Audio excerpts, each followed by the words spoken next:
गोपीनाथ मुंडे साहेब असतील किंवा विलासराव देशमुख असतील, यांची मैत्री तुम्ही बघितली, त्यांचं राजकारण तुम्ही जवळून बघितलं, त्यांच्यासोबत मोठे झालात, त्यांचं राजकारण पाहत पाहत त्या तेव्हाचा काळ आणि आत्ताचा काळ काय फरक वाटतो किंवा काय गोष्टी मिसिंग वाटतात? मला असं वाटतं की तो काळ जो होता तो काळ हा लोकशाहीचा समतोल राखणारा होता.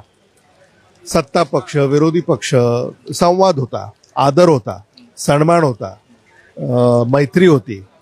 आणि शेवटी राजकारण निवडणुकीपुरतं असतं.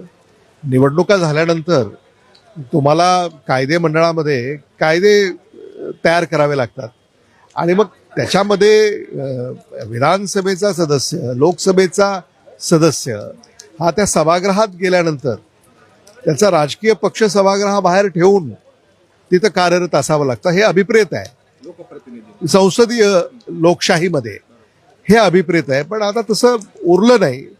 मला असं वाटतं की पक्षीय राजकारण संसदीय प्रणालीवर हावी झालंय आणि म्हणून आपल्याला ह्या अशा गोष्टीला सामोरं जावं लागतं. मला असं वाटतं की ही सदनं जेव्हा तयार झाली, ही प्रणाली जेव्हा तयार झाली, तेव्हा ज्यांनी तयार केली त्याला हे अभिप्रेत नव्हतं.